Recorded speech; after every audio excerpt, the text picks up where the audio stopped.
Mến chào quý vị và các bạn đã quay trở lại với kênh của chúng tôi. Rất vui được đồng hành cùng quý vị với nội dung Việt Nam có một Hoa hậu biết 4 thứ tiếng, vừa tốt nghiệp loại xuất sắc đại học ở Mỹ.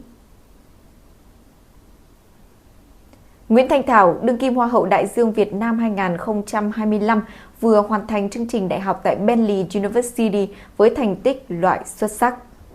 Người đẹp sinh năm 2002 nhận được rất nhiều sự quan tâm khi không chỉ sở hữu nhan sắc nổi bật mà còn có thành tích học tập ấn tượng cùng khả năng sử dụng thành thạo 4 ngôn ngữ, bao gồm tiếng Việt, tiếng Anh, tiếng Trung và tiếng Hàn. Trong lễ tốt nghiệp diễn ra tại Mỹ, Thanh Thảo xuất hiện trong trang phục cử nhân với dây đeo danh dự màu vàng, biểu tượng dành cho những sinh viên đã đạt được thành tích học tập nổi bật. Theo chia sẻ, cô đạt GPA 3.8/4.0 và hoàn thành chương trình học đúng thời hạn, dù phải liên tục di chuyển giữa Mỹ và Việt Nam trong suốt nhiệm kỳ Hoa hậu. Hình ảnh nàng hậu rạng rỡ bên gia đình trong ngày nhận bằng tốt nghiệp nhanh chóng nhận được sự chú ý trên mạng xã hội, đồng thời khiến nhiều khán giả dành lời khen cho sự nỗ lực của cô trong việc cân bằng giữa học tập và hoạt động về nghệ thuật. Được biết, thời điểm đăng quang Hoa hậu Đại dương Việt Nam 2025, Nguyễn Thanh Thảo vẫn đang là du học sinh tại Mỹ. Sau khi giành được vương miện, cô duy trì lịch trình khá bận rộn với nhiều hoạt động cộng đồng, sự kiện giải trí và các dự án thuộc về khuôn khổ của cuộc thi. Dù vậy thì người đẹp vẫn ưu tiên việc học và cố gắng hoàn thành chương trình đại học theo đúng kế hoạch ban đầu. Việc thường xuyên di chuyển giữa hai quốc gia được xem như là thử thách không nhỏ đối với nàng hậu sinh năm 2002, đặc biệt là trong giai đoạn vừa phải tham gia hoạt động về nghệ thuật, vừa đảm bảo kết quả học tập. Không chỉ nổi bật ở thành tích học tập, Thanh Thảo còn gây ấn tượng với khả năng ngoại ngữ. Ngoài tiếng mẹ đẻ, cô còn có thể giao tiếp thành thạo bằng cả tiếng Anh, tiếng Trung và tiếng Hàn. Trên các nền tảng mạng xã hội, người đẹp thường xuyên chia sẻ cuộc sống du học, kinh nghiệm học tập cũng như hành trình thích nghi với môi trường quốc tế. Hình ảnh của một hoa hậu trẻ trung, năng động và chú trọng phát triển tri thức giúp cô nhận được thiện cảm từ đông đảo khán giả, đặc biệt đó là giới trẻ. Theo tiết lộ, Nguyễn Thanh Thảo từng nhận được học bổng đầu vào trị giá 50% từ Bentley University.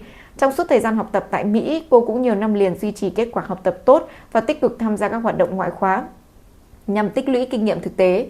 Người đẹp cũng tham gia các chương trình trao đổi sinh viên quốc tế để mở rộng kiến thức và nâng cao kỹ năng làm việc trong môi trường đa văn hóa. Một trong những trải nghiệm đáng chú ý của Thanh Thảo đó là chương trình trao đổi tại Yonsei University, một trong những trường đại học danh tiếng tại Hàn Quốc. Ngoài ra, cô còn có thời gian thực tập tại OSA Asia. Những cơ hội học tập và làm việc ở nhiều quốc gia khác nhau giúp nàng hậu tiếp cận môi trường quốc tế, đồng thời rèn luyện khả năng thích nghi và tư duy toàn cầu. Theo Thanh Thảo, các trải nghiệm này cũng đóng vai trò quan trọng trong việc hoàn thiện nên kỹ năng cá nhân cũng như định hướng về nghề nghiệp tương lai của cô. Bên cạnh sự ủng hộ của người hâm mộ thì Nguyễn Thanh Thảo cho biết gia đình cô cũng luôn là nguồn động lực vô cùng lớn lao đối với cô trong suốt cuộc hành trình học tập và hoạt động về nghệ thuật. Cha mẹ của nàng hậu đã có mặt tại Mỹ để chứng kiến khoảnh khắc cô nhận được bằng tốt nghiệp, cột mốc được xem như là thành quả cho rất nhiều năm qua đã nỗ lực.